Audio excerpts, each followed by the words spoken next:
मला खोक्यावर अटक झाली नाही आता हा आणि खोक्यावर खोका खोक्या हा हा बघा आता तो जो खोक्या भोसले का कोण जो मुलगा आहे, पूर्वी पैसे पैसे त्याच्या गाडीमध्ये लाखो रुपये आपल्याला दिसले होते, ते व्हिडिओ बघितलेत म्हणून तो त्याला खोका म्हणतात असं मला कळालेलं आहे.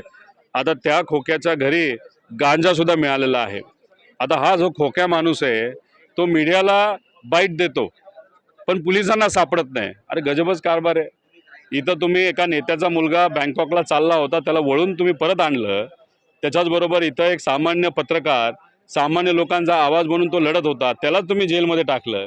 मात्र इतर जे गुन्हेगार आहेत ते मीडियाशी बोलतायत, बोलू शकतात, पण पोलिसांना सापडत नाही. हा गजबच कारभार या सरकारचा असं आपल्याला म्हणावं लागेल. पत्रकारावर कारवाई केली गेली आहे. आता तो बिचारा पत्रकार एका आमदाराच्या विरोधात, व्यक्तीच्या विरोधात, जो आता मंत्री आहे त्या विरोधात काय गोष्टी बोलत होता, पुरावे सकट बोलत होता आणि त्याच्यावर लगेच कारवाई जर होत असेल, एका दिवसामध्ये वेगवेगळे कलम पडतात आणि असं काही मोकासुद्धा लावण्याचा प्रयत्न हा सरकारमधून तिथं केला जातोय.